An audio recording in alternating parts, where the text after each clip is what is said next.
From practical tips, advices, and experiences from the field, we're gonna move to a practical exercise. And we have a video prepared for you. This one is simulating watching the practice. So guys, I'm gonna put on a video from a recent vet event, a global one, big guys, and I'm gonna let you watch it. Just pretend you are there if you haven't been there, and watch it like judges during the practice.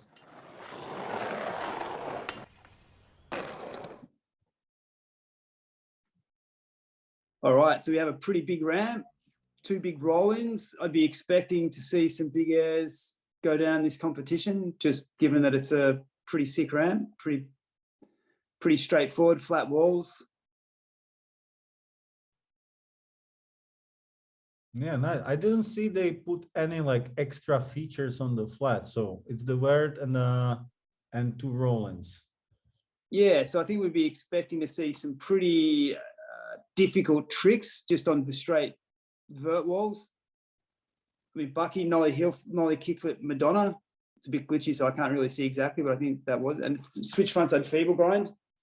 Yeah. Wow. Switch frontside invert. I mean, switch invert. Oh. I mean, I think you'd be looking at it right now, going, you know, Bucky's got an amazing run. That's, I mean, so is Clay here.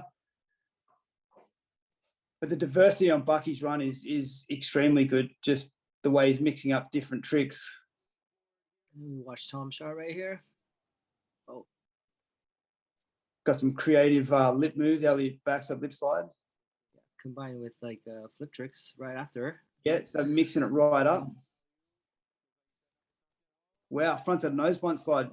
That's going to be worth some decent points. What was that? Gi blasting super big. Yep. Wow. Wow, 900 squatted out of it.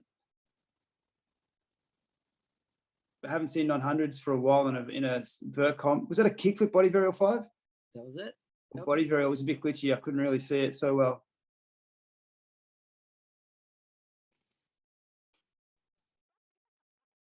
Definitely mixing it with the big boys.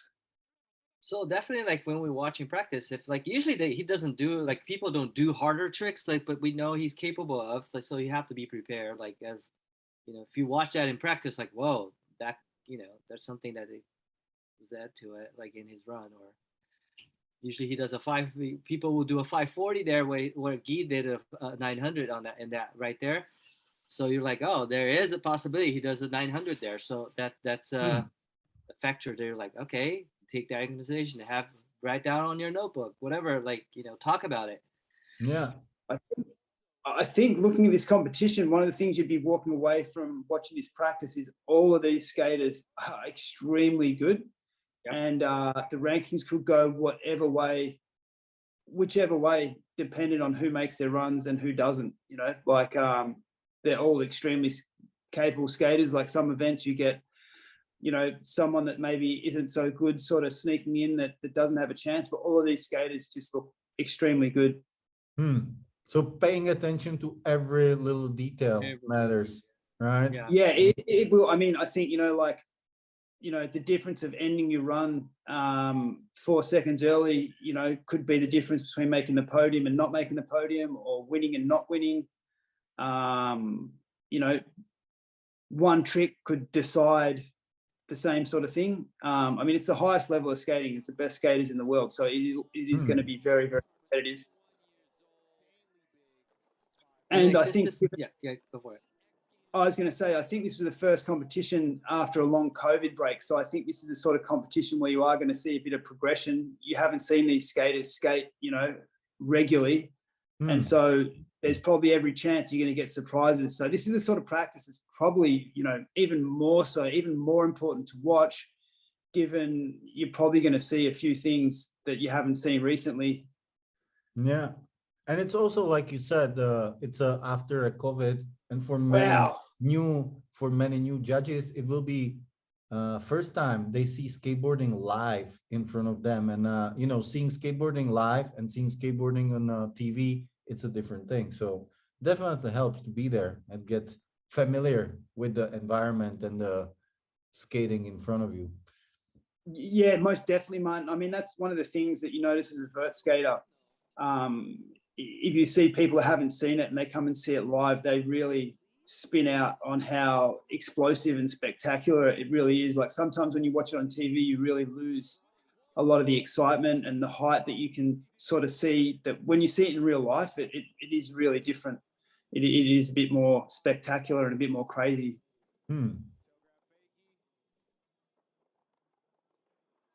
You can see there too, like since this ramp doesn't have like a lot of like a different obstacles, the only two things that like the roll-ins are the one of, like usually they all start there because they're gonna get more speed, and then as judging and you look at practice there, you can see like how they start their runs are very important too. It's one of the it's a part of the process of watching the judging part of watching the skaters runs. Like the starting, it all depends if they rolling in. Some tricks are kind of, you can tell like it's harder than the others. You know, depending on like some like Michi for an example started off as a switch. The switch is he rolls in backward and it does a switch stalefish, like a revert kind of thing.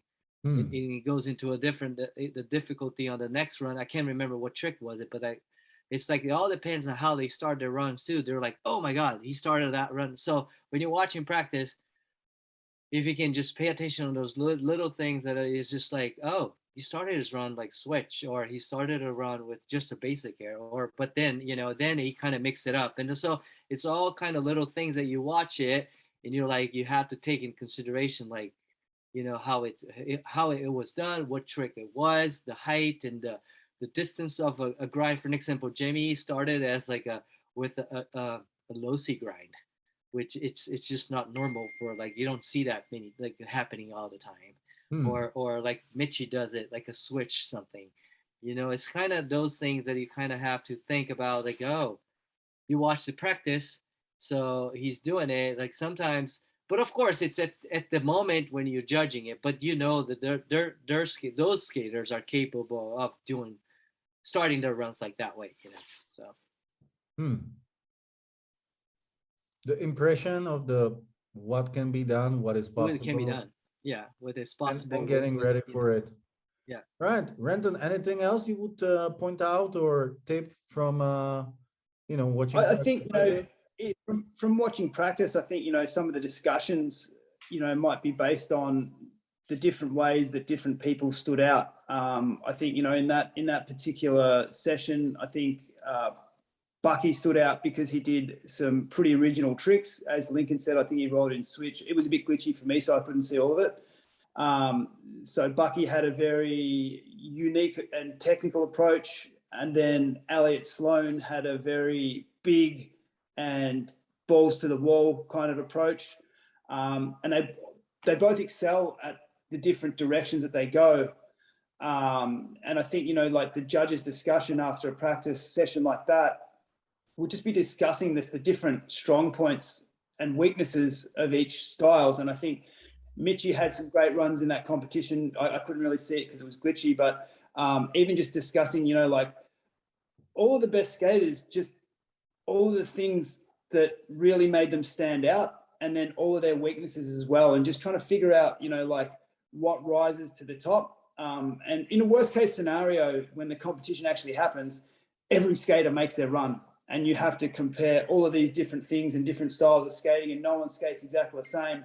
And just having an idea of how you're going to evaluate those different styles of skating and what was done.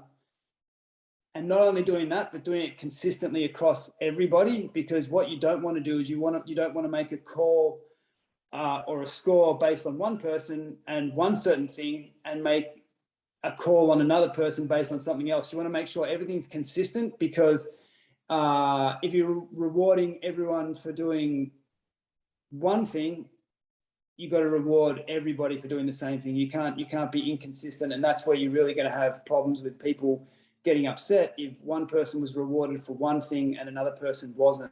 And I think in this particular competition, there was a lot of creativity. I think Jimmy rolled into the Losi grind. I think Bucky was doing stuff like switch inverts. The skating was so different across the board. It's really, really hard to evaluate all of these different styles and different tricks in a really short amount of time. And I think if you don't watch practice and you don't discuss it, and you're only given like 5 seconds to evaluate, your evaluation can go to any single skater because it's just so hard to think so quickly. So the more you discuss all the stuff that was done, all the weaknesses, all of the strong points and all the different tricks, just the way better off you're going to be at the end of it when it comes to putting the score in. Makes complete sense, guys. Makes complete sense. And let's move to the next topic.